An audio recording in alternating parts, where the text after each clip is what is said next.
తాను కొనుగోలు చేసిన భూమికి సంబంధించిన వివాదంలో ప్రముఖ హీరో జూనియర్ ఎన్టీఆర్ హైకోర్టును ఆశ్రయించారు. జూబ్లీహిల్స్ రోడ్ నంబర్ 25లో ఓ ప్లాట్ను 2003లో గీతాలక్ష్మి అనే మహిళ నుంచి జూనియర్ ఎన్టీఆర్ కొన్నారు. అయితే అప్పటికే గీతాలక్ష్మి కుటుంబం పలు బ్యాంకుల నుంచి ఇదే ప్లాట్పై లోన్స్ తీసుకున్నారు. ప్లాట్ విక్రయించే సమయంలో ఈ నిజాన్ని దాచారు. 5 బ్యాంకుల నుంచి గీతాలక్ష్మి ఫేక్ డాక్యుమెంట్స్తో రుణాలు తీసుకున్నారు.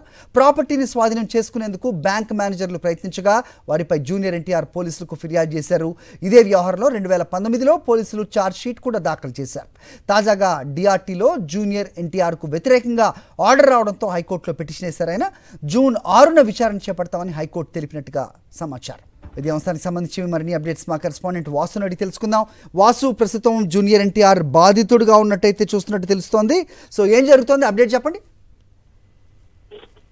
మరి జూబ్లీహిల్స్ రోడ్ నెంబర్ 75 లో ఉన్నటువంటి ఒక ప్లాట్ విషయంలో కూడా జూనియర్ ఎన్టీఆర్ హైకోర్టు ఆశ్రయించాడు.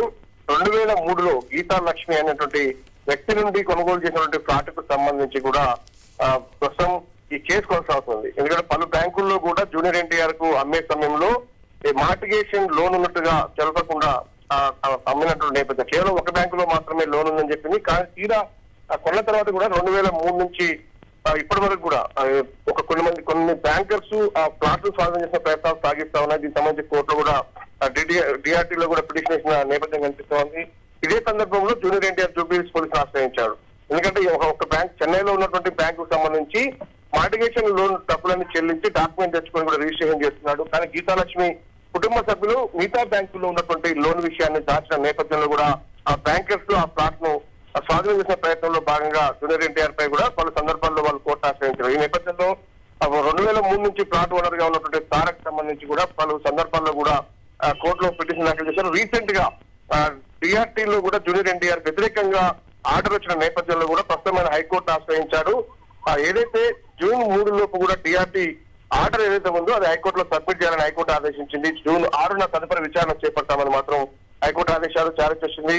దీనికి సంబంధించి గీతాలక్ష్మికి సంబంధించి జూబ్లీహిల్స్ పోలీసులు ఇప్పటికే కేసు నమోదు చేసి ఛార్జ్ షీట్ కూడా దాఖలు చేసిన నేపథ్యం కనిపిస్తుంది. మరి హైకోర్టు ఎలాంటి ఆదేశాలు ఇస్తుంది, మరి జూనియర్ ఎన్టీఆర్ కి ప్లాట్ విషయంలో ఉపశమనం లభిస్తుందా, లేదంటే బ్యాంకర్స్ కి కోర్టు అనుకూలంగా ఆదేశాలు ఇస్తుందా చూడాల్సింది. జూన్ 6న మాత్రం మరోసారి తిరిగి హైకోర్టులో విచారణ జరగబోతాం. ఎంత విలువ ఉంటుందా ప్లాట్ వాసు? ఖచ్చితంగా కూడా జూబ్లీహిల్స్ అంటే మా తెలియని విషయం కాదు. ఖచ్చితంగా రోడ్ నెంబర్ 75 అంటే కూడా పూర్తిగా విఐపీలు వివిఐపీలు సినిమా ఇండస్ట్రీ సంబంధించినటువంటి వ్యక్తులు ఉండేటువంటి వెరీ కమర్షియల్ ప్రాంతమైనటువంటి ఏరియా ఉంటుంది. కొన్ని కోట్లలో కూడా ఈ ల్యాండ్ వాల్యూ ఉంటుంది. ఎందుకంటే ఇది అంచనా వేరైనటువంటి ప్లాట్. ఎందుకంటే అక్కడ ఎవరైతే డిమాండ్ ఉంటుందో, ఎవరికైతే అవసరం ఉంటుందో, ఏ మాత్రం హైదరాబాద్ లో ఉన్న మార్కెట్ కు సంబంధం లేకుండా 100 కోట్లు వెచ్చించి కూడా కొనుగోలు చేస్తూ ఉంటారు. కాబట్టి ఎంత కొనుగోలు చేశారు, ఎంత దీంట్లో కొనుగోలు సాగేదనే అంశం మాత్రం ఇంకా ఎక్కడ కూడా పోలీసులు కానీ ఎవరుగా వెల్లడించే పరిస్థితి. కానీ ఇక్కడ చూసినటువంటి జూబ్లీహిల్స్ రోడ్ నెంబర్ 75 లో ఉన్న ప్లాట్ అని మినిమం 500 నుంచి 1000 గజాల ప్లాట్స్ అక్కడ ఉన్నట్టుగా మనకు తెలుస్తా ఉంది. కాబట్టి దీని విలువ కూడా కోట్లలో ఉంటున్నట్టుగా మనకు సమాచారం అందుతా ఉంది. All right Vasu, thanks for the inputs.